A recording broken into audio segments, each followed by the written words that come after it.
சாக்ரட்டிஸ்னு ஒருத்தர் தான் தெரியுமா? யாரு? ஒரு தத்துவ ஞானி. அவனுடைய தத்துவம் சொல்லு பார்ப்போம்.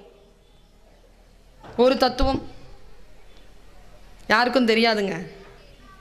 சாக்ரட்டிஸ் தத்துவ ஞானின்னு தெரியும், தத்துவ ஞானின்னு சொல்றாங்க. அவனுடைய தத்துவம் என்ன தெரியுமா? ஒன்றும் இல்லை, ரைசிங் கொஸ்டின்ஸ், கேள்விகளை எழுப்பவன் சாக்ரட்டிஸ். வை நாட், இவ்வளவுதான் சாக்ரட்டிஸ். இதெல்லாம் நமக்கு சொல்லி கொடுத்தான். இப்போ ஆப்பிள் விழுகிறது, மரத்திலிருந்து ஆப்பிள் விழுகிறது, தகவல் வை அப்படின்னு கேட்டாதான் எஜுகேஷன். வைன்னு கேட்கணுங்க. வைன்னு கேட்டது யாரு? சாக்ரட்டிஸ் கேட்கல, நியூட்டன் கேட்டான். வைன்னு கேட்டவன் நியூட்டன், கேட்க சொன்னவர் தான் சாக்ரட்டிஸ். கேட்டவர்கள் வாழ்க்கையில் ஜெயிக்கிறார்கள். அவன் குரு, இவன் செயல்பாட்டிலே இறங்கியவன்.